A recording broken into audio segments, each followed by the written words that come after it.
വേഗം ചെന്ന് നിലവിളക്ക് എടുത്തിട്ട് വാ. ആകാശിനെയും ചാരുവിനെയും വലുതുകാൽ വെച്ച് അകത്തേക്ക് കയറ്റേണ്ടത് അമ്മയല്ലേ? അശ്വതി, നീ ആരോടാ നിലവിളക്ക് എടുക്കാൻ പറഞ്ഞത്? അതിനിപ്പോ എന്ത് അവകാശമുള്ളത്?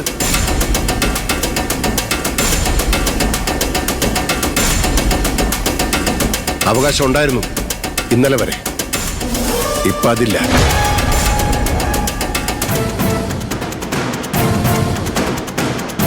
വിളക്കെടുത്ത് ചാരുവിന്റെ കൈ കൊടുത്ത് അവളെ ഈ തറവാടിന്റെ മരുമകളായി അകത്തേക്ക് കയറ്റുമ്പോ മനസ്സിൽ 1000 പ്രാർത്ഥനകളോടെയും അനുഗ്രഹത്തോടെയും ആയിരിക്കണം. മനസ്സ് നിറയെ വെറുപ്പും ദേഷ്യവും കൂട്ടു നടക്കുന്ന ഇവൾ ചാരുവിന് വിളക്കെടുത്ത് കൊടുക്കണ്ട.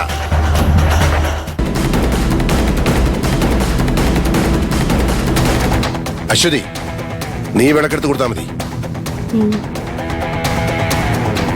ബാലമാമ, അമ്മായിയല്ലേ വിളക്കെടുക്കേണ്ടത്?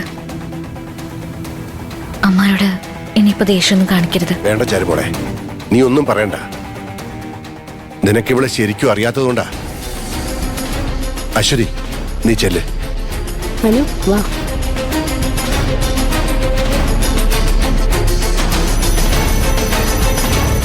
ആകാശേ,